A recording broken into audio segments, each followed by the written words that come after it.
এখানে বিমের কোনো প্রয়োজন ছিল না। তারপরে কিন্তু আমরা এখানে 6টা 16 মিলি রড দিয়ে একটা কনসিল বিম করে দিছি।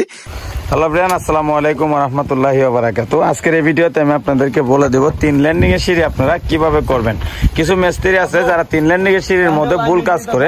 এখানে দেখেন আমরা অনেক সুন্দর করে কিন্তু কেচিগুলো উঠাইছি, তারা আসলে কেচিগুলো উঠায় না। 3 ল্যান্ডিং এর সিঁড়ি সব মিস্ত্রি করতে পারে না। আজকে যদি ভিডিওটা সম্পূর্ণ দেখেন তাহলে কিন্তু আপনিও একদিন অনেক বড় বড় সিঁড়ি করতে পারবেন। আজকের এই ভিডিওতে আমি আপনাদেরকে বলে দেবো কিভাবে সহজে সিঁড়িগুলো আপনারা করতে পারবেন।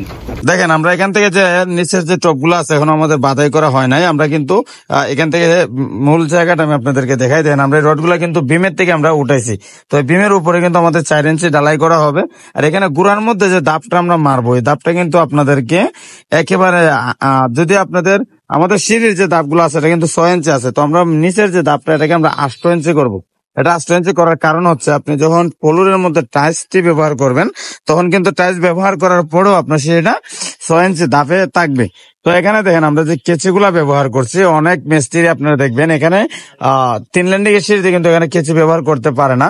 তো আপনারা এখানে কিভাবে সহজে রডটা বিছালে আপনাদের এখানে কেচি বের হবে এটাও নিয়ে আজকে কথা বলবো। আর এখানে দেখেন যেহেতু আমরা সাইড দিয়ে গাঁথনি করে এখানে দিছি, এখানে বিমের কোনো প্রয়োজন ছিল না। তারপরে কিন্তু আমরা এখানে 6টা 16 মিলি রড দিয়ে একটা কনসিল বিম করে দিছি। তো এখানে আপনার কেসিটা বাহির করলে কিভাবে কাজ করতে হবে, এখানে যদি আমি রডের জালিগুলো আমি আপনাদেরকে একটু দেখাই, আপনারা একটু খেয়াল করেন। দেখেন এখানে যে রডটা আপনারা দেখছেন এটা কিন্তু টপের রড, এটা নিচের টানের টপের রড। তো আমাদের টপের রডটা কোন জায়গায় গেল? টপের রডটা দেখেন আমাদের বিমের নিচ দিকে গেছে।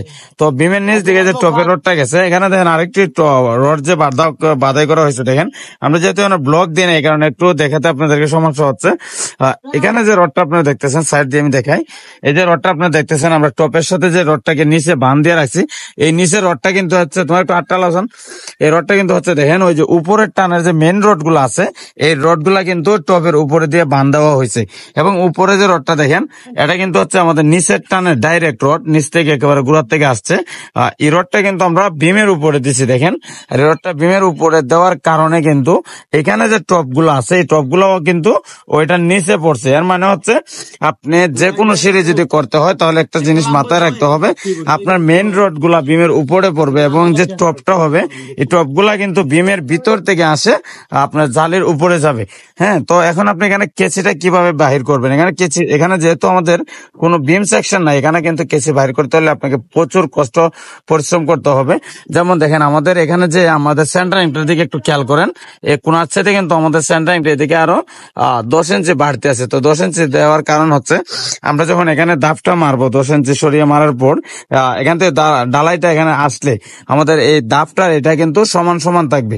তো এখানে 10 ইঞ্চি জায়গার মধ্যে কিন্তু আমরা 2টা ডাইরেক্ট রড পড়ছে। আপনারা দেখেন বিম সিঁড়ির যে রড গুলা পড়ছে, এই রড গুলাকে আপনাকে মেইন রডের নিচের বারান্ডার হিসেবে ব্যবহার করতে হবে। করলে দেখেন এখানে কিন্তু একটা কেচি সিস্টেম বের হবে। তো এই কেচিটাই হচ্ছে মূল সিঁড়ির কারণ। সিঁড়ির মধ্যে যদি আপনি কেচি ব্যবহার করতে না পারেন তাহলে কিন্তু সমস্যা হবে। তো আমরা সেম টু সেম কিন্তু উপরে চকিটাও করতেছি, আপনাদেরকে সময় দিতে পারলাম না বৃষ্টির কারণে। ইনশাল্লাহ আগামী ভিডিওতে আবার দেখাবো। তো আমাদের পেজে নতুন হলে অবশ্যই পেজটা ফলো করে আমাদের পাশে থাকবেন।